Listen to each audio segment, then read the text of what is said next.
So hello everyone, my name is Carl Asprey. I'm the Head of Strategy at Rochdale Boroughwide Housing, the UK's first tenant and employee co-owned mutual housing society, based in Rochdale, the birthplace of the cooperative movement.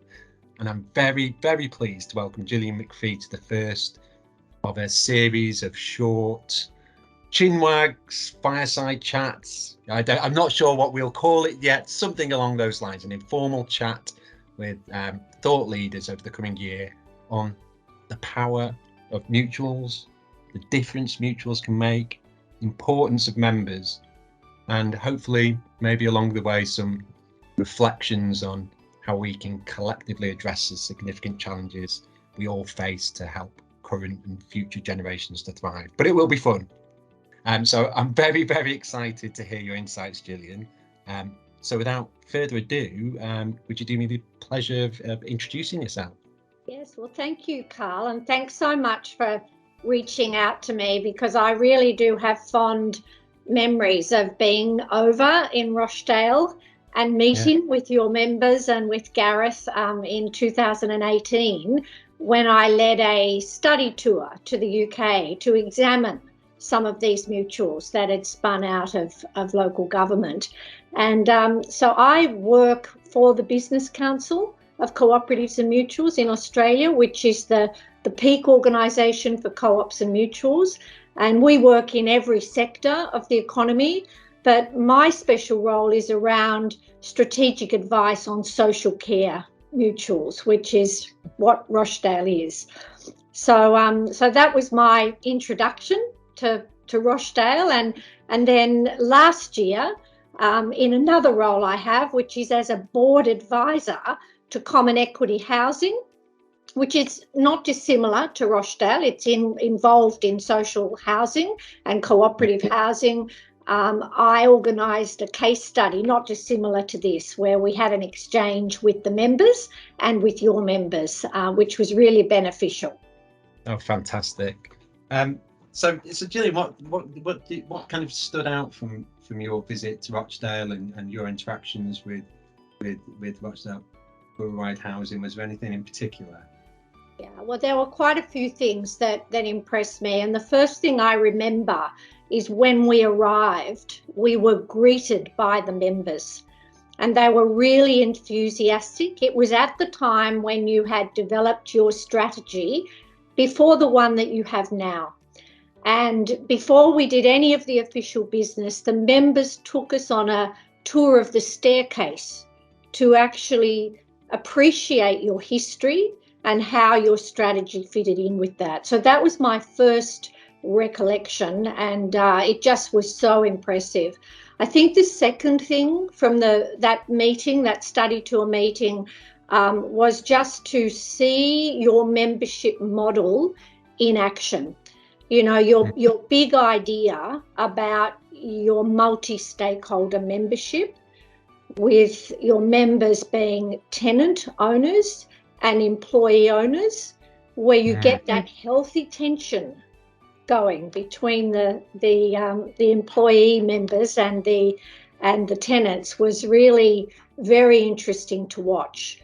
It was, I think it was Lynn and oh dear, I'm just trying to remember. Lynn and Stephen was the employee member at the time. Yeah. And they were at the front of the meeting. Gareth was at the back. These are powerful messages about what membership is about when you see it in action. So that was most impressive for me.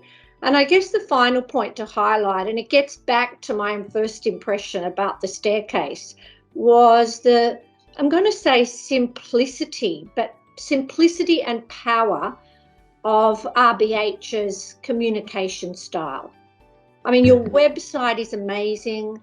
The symbolism of what you have in the staircase there with your history, I think that is really important in a mutual in terms of getting the message across with simplicity and impact.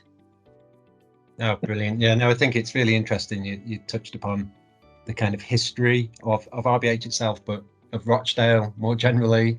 And you know, it is a real powerful story, isn't it, of people coming together to make a difference. And it is about, you know, I suppose the cooperative model, the mutual model. It's all about bringing people together, that diversity of thought. And from your perspective, what do you think is the kind of the important factor in terms of the membership base? You know, what difference does having that kind of membership base make to an organisation like RBH? Well, I think it's about ownership. You know, it's about ownership and actually understanding how a business, how an enterprise operates. Because when you are part of the governance of the organisation, which your members are, you develop a deeper understanding of the challenges, the opportunities and constraints of actually running a business. It's not easy. And particularly in these social care sectors where you've also got regulators and other funders that you have to meet their requirements as well. So I think that's the real power of membership. I have worked, just a little bit about myself for a minute, I've worked in more traditional organisations. I've been a CEO of a not-for-profit aged care organisation. And what I came to see about a lot of these organisations is that they're very top-down, and that particularly in social care, where the relationship between the people actually delivering the service and the people receiving it is what matters most. They are often the ones who are disempowered. So I think ownership models like co-ops and mutuals turn that on its head, so that you get a much more nimble, responsive organisation where the membership are actually empowered, and that builds their skill base as well. And I mean, that reminds me also that I think the other point I want to make about what impressed me so much about RBH as well was the opportunity for tenants to be employed. You know, that is about truly sharing power. It's about capacity building, and it's about sustainability. And I think that's what co-ops and mutuals are all about. Yeah, brilliant. And you mentioned empowerment, and I think that's a really important point. I just wondered your thoughts actually on do you think mutuals or kind of ownership-based organisations like mutuals or co-ops, do you think they make a difference in terms of the outcomes that they're trying to achieve in comparison to, say, a not-for-profit? Well, I think if they're run well and they're designed well, and if the membership model is authentic, absolutely. And there is very strong evidence to actually support that.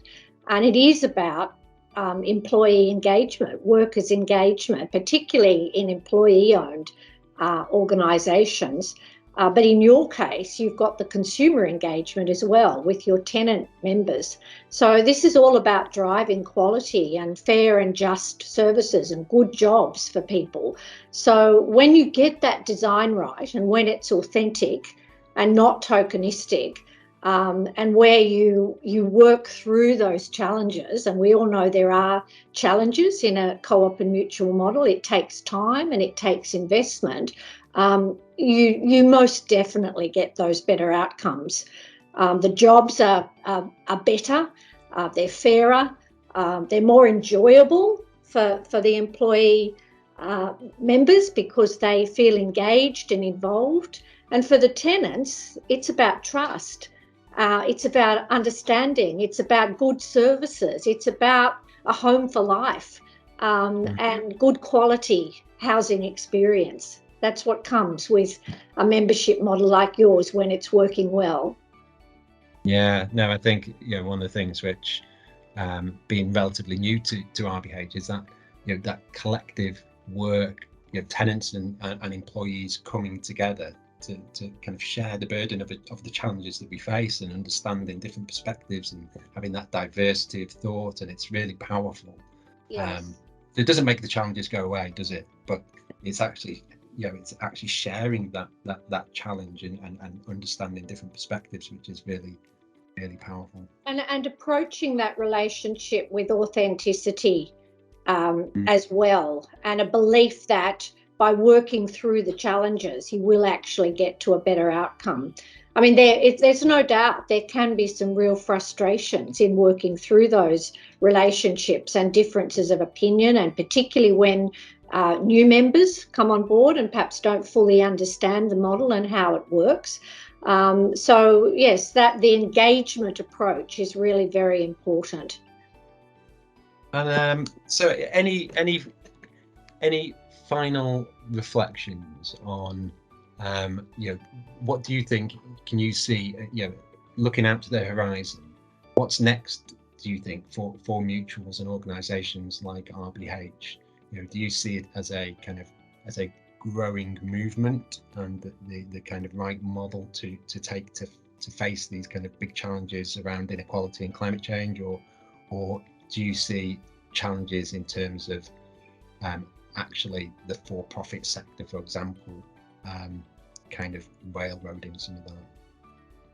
Well, look, I'm going to, Carl, answer that by reflecting on challenges that we have here in Australia. And that is to say that I absolutely believe that co-ops and mutuals have got a real place to play in health, housing, social care sectors because of the failure of the for-profit and more traditional models.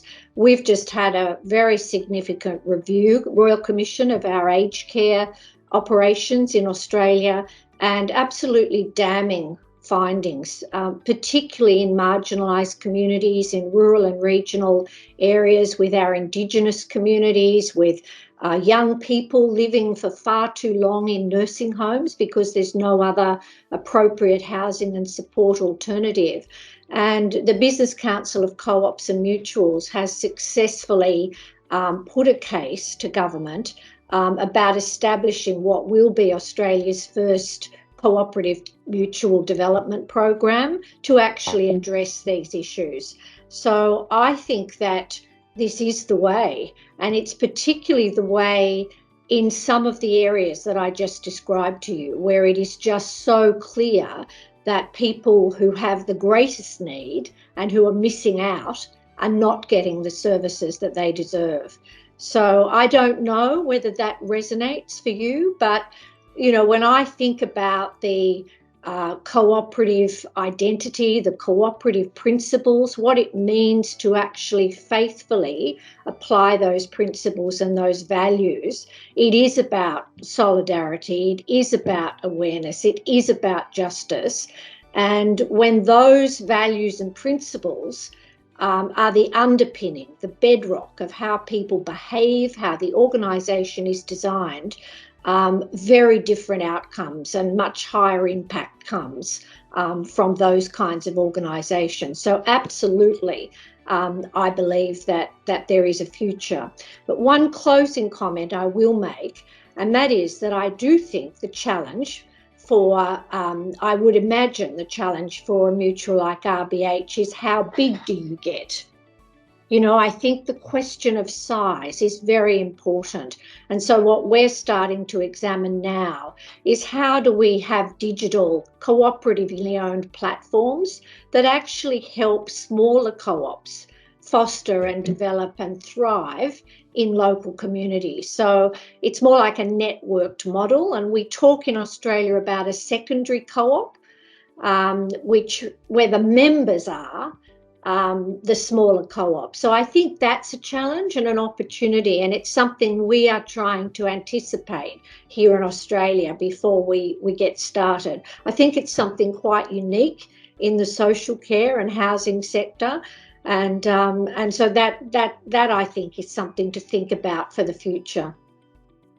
No, and that's and that really chimes with some of the things that are happening here in Rochdale as well. So there's an organisation called Middleton Cooperating, who is it's that secondary co-op model, supporting other kind of smaller co-ops to kind of develop themselves, and I think that's a really exciting development. Yeah, Gillian, it's very powerful. It's a very powerful model, and I think there can be dangers of getting too large. So these networked models, I think, have got great benefit. Definitely. Gillian, I could talk to it, or well, it's 10 to 10 at night here in the UK. My guess must be around 10 to 8 in the morning. It's actually 10 to 7 in the morning. 10 to 7. Yes, so it was an early start. So you need to go to bed, and I'll go and have another coffee. You get another coffee, and it's been an absolute pleasure, Gillian. And it's been a pleasure talking to you, Carl. And if I can ever support or help you in any way, I feel there's a real bond there. So thank you very much. No, brilliant. I really appreciate the time. It's a pleasure. Bye.